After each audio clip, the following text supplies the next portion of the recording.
Something I talked about on my Substack this week is the rise and the danger of the pseudo-intellectual. Now, let me be the first to say, you do not need a degree to host a podcast. You need the money for the equipment and off you go.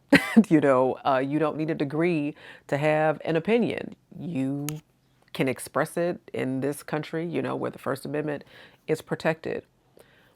But for decades, there has been this pipeline, this kind of guru to grifter pipeline where they are pushing junk science, pop psychology, unhealthy supplements, and it's all wrapped up in this capitalist agenda.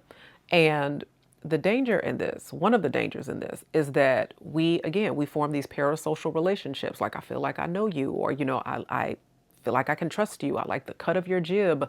And so when you are saying these things or you're bringing these experts onto your show or onto your platform, I feel like you are giving me information that is credible, that is true, that is right.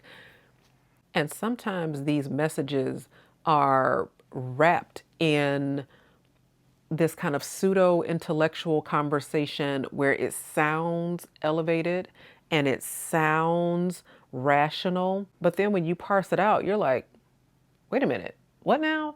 You kind of see this hidden curriculum. You see this hidden agenda. You see this ideology that's kind of like being normalized and pushed. And one of the ways that this is normalized and pushed is it's never going to be in the form of the boogeyman. Ah, I'm scary. It is usually in the get ready with me. It is usually in the hey, welcome back to my podcast. It's in the, so I was baking bread the other day and I was churning butter and, and I was talking to my friend Jen. And so I say all of this to say, to be wary, to be mindful of the content that you consume, be mindful of how much of that content you apply to your actual life.